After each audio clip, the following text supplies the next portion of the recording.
When I think back about my own disclosure and being exposed, within 24 hours, people that I had known for 10, 15, some odd years vanished. And I found myself probably more alone than I had ever felt in my entire life.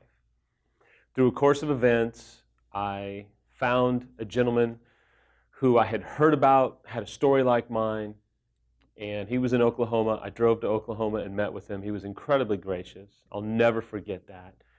We sat in this little restaurant and sat eye to eye, bawling my eyes out, and him just listening and processing. And I think it was a 2-hour lunch. We went through 2 waitresses who each of them walked up several times with me, bawling like a little child. It was awkward, but it was life-changing. And I'll never forget a moment where he said, "This is your opportunity to choose who you want to be. You've been trying to keep up this image for 2.5 years. That image is blown. There's a whole new image that's being kind of formulated about you, but this is your opportunity to decide who you want to be in life." And he looked me square in the eye and said, "You may be divorced after this. You may not be. You've got a choice right now to decide who you want to be. What kind of man, what kind of father, what kind of leader do you want to be with the rest of your life?" It was a chilling moment, to say the least. It was absolutely life-changing, and it was one of those moments where your soul just shakes inside of you with fear, with uncertainty, with insecurity, and it forced me to have to make some decisions.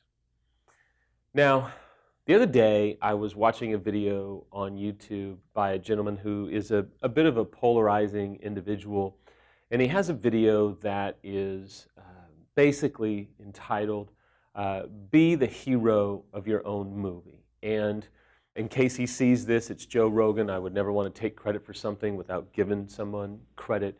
He's very involved and very vocal about politics and all that kind of stuff, and obviously this is a video blog to help those who are in crisis. But he does this video called "Be the Hero of Your Own Movie." If your life was a movie and there was a hero within that movie, what would the hero do? And this is a tool. I know it's a little bit out of the box for some of you, but this is a tool to gain another perspective. I'll share how it's helped me in a couple of minutes. It's a tool to kind of get outside of the box that you've been living in and confront yourself. I'm a big proponent of learning how to encourage yourself. I'm a big proponent of self-talk and talking yourself out of depression and hopelessness and despair. And so bear with me, because I know that this is a little bit out of the box, but let me tell you, it's a fantastic way to confront yourself and then encourage yourself. And so Joe Rogan says, what would the hero of your life do right now? And there's been moments where I've had to tell myself, I don't know what the hero of my life would do right now, but I know what he wouldn't do. He wouldn't lay down or lie down in self-pity and self-hatred and discouragement and hopelessness and give up and quit. He would get up and at least do the next right thing. You see, what we tolerate in our own life, we cannot change.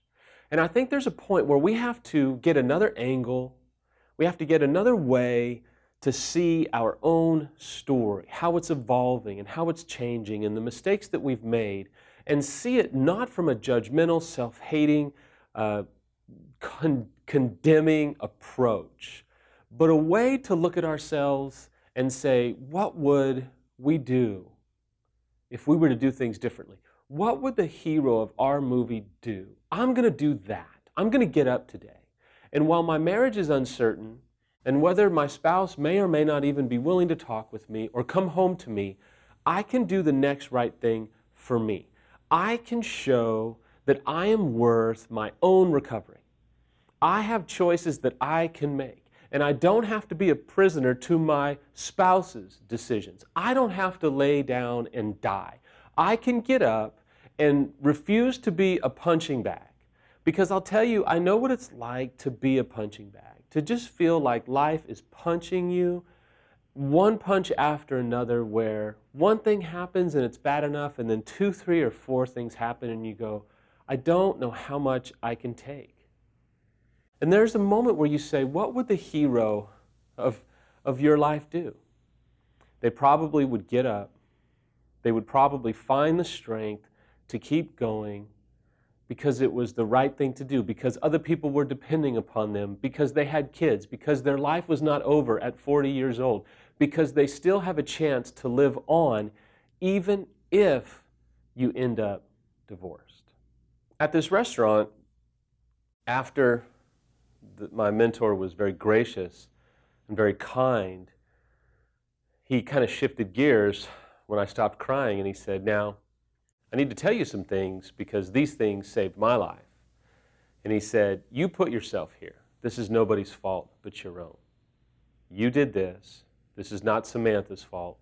And you're going to have to get on a journey to come to understand why you've done what you've done so that it never happens again. And he said, look around you at the pain and the hurt that you have caused. Look at the agony that your choices have created. Do you ever want that to happen again? Very sheepishly, I said, absolutely not. And he said, then you need to get serious about recovery. I'm not going to chase you. I don't have time to chase you. I'm a busy man, but I will always be there for you if you are going to be intentional and reach out and show me that you want it. There's a truth that's a little bit tough for the betrayed to hear. It's a little bit easier for the unfaithful to hear, and that is, no one will do recovery work for you. You have to do it for you. What would the hero of your life story do? Do that. Work your recovery for you. There is no limit to what your life can look like if you will do recovery work for you first, then for your spouse, then for your children, then for the potential future that you may have together. The only thing that is standing, especially for you, the unfaithful spouse, the only thing that's keeping you from doing recovery work is the story that you keep telling yourself that you're not worth it, that it's over, that screams of self-pity and self-hatred. I have been there. I have lived there. I have owned houses there. You cannot stay there. You've got to find a new story. You've got to be willing to do what the hero of your life story would do.